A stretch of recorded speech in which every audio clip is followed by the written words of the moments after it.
So, after 5 minutes mga kalayas is ayan na siya. Natuyo na yung sabaw niya. So, okay na yan.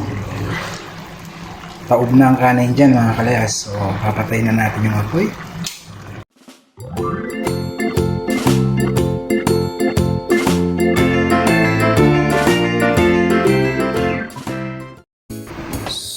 So, as requested by Mr. Zai, i-video daw natin ang ating pagluluto ng quick and easy Bicol Express. Yon, so Chicken Bicol Express tayo ngayon mga kalaya. So, ngayon is manggigisa na tayo. So, gigisa lang natin itong ating sibuyas, bawang at luya.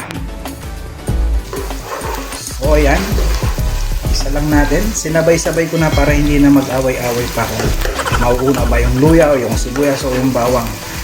Kasi iba-ibang diskarte ng mga nagluluto mga kalayas. Kaya si kalayas na Dr. KG Pax is sabay-sabay lang yan. Yun. So, gisa lang muna natin yan.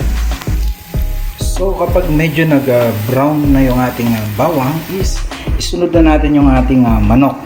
So, ito yung chicken breast para madali siyang hiwain. So, i-cubes ko na siya para walang buto. So, ilalagay na natin siya dun sa ating sibuyas, bawang at luya.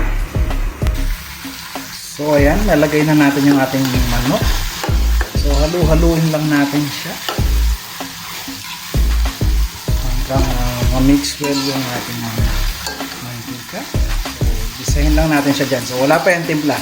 So, pasensya na, malikot ang ating camera kasi hawak ko lang siya. Pinamad akong kumuha ng tripod sa loob.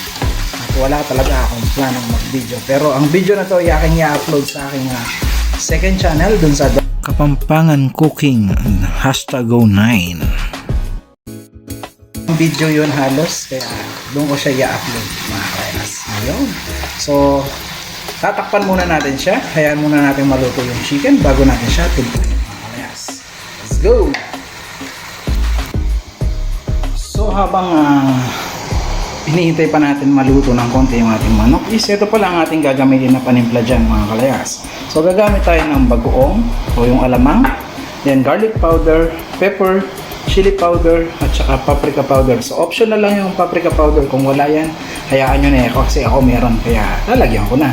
So gagamit din tayo ng konting oyster mga kalayas, and then chicken cube para maging mas malasa siya. And then yung ating gata is dinisolve ko na sa tubig na mainit. So mamaya is ilalagay natin siya in the last part. Okay? So chicks natin. Yo!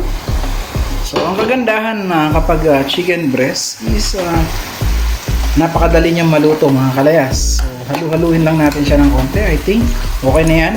So titimplahan na natin siya ngayon. So nandiyan na rin pala yung ating sili na hiniwa natin. Siling green yan. Tinanggalan ko lang siya ng konting buto. Then hiniwa-hiwa ko na siya. So mamaya is ilalagay natin siya. Pero ngayon is titimplahan muna natin siya. Lalagyan natin siya ng garlic powder. Okay. Yun. 2 tablespoon. Okay. Then lalagyan natin siya ng pepper. Okay. Then chili powder. So, nasa sa inyo na yan kung gusto nyo ng mas manghang. And then, lalagyan natin siya ng paprika powder. So, ito optional lang to ha. Kung wala kayong makitang paprika, okay lang yan. So, haluin lang natin siya. So, ngayon is ilalagay na natin yung ating bagoong. So, konti na lang to. Siguro mga 3 kutsara na lang to. So, ilalagay ko na siya lahat. Okay? Gusto ko kasi ako mahilig ako sa bagoong. Okay, so, make sure na alamang yung ating ilalagay ng bagoong. Gisado na to actually. So ilalagay ko na rin yung ating chicken cubes. So yun. And then halu-haluin natin yan mga kalayas. Wala nga ng cut-cut itong video na to. Diretso na to. So yan. So after natin mahalo yan is ilalagay na natin yung ating gulay. Sili lang pala siya. So, ayan. Lalahatin na natin yan. Okay. So, ganyan lang siya kasimple. Napakabilis lutuin. So, after natin siya mahalo mga kalayas, is lalagay natin yung konting oyster. Okay? Right. Then, ilalagay na rin natin yung ating gata.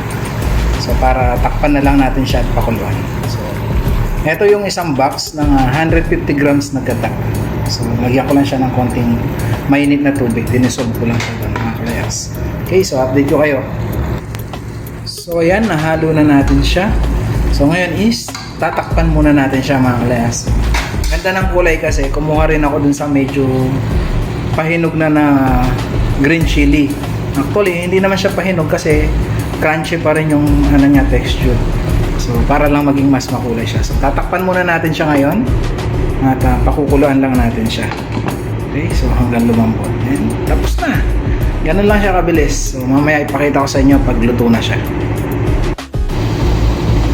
So, after mga 5 minutes na nakatakip siya mga kalayas, is bubuksan naman natin siya ngayon.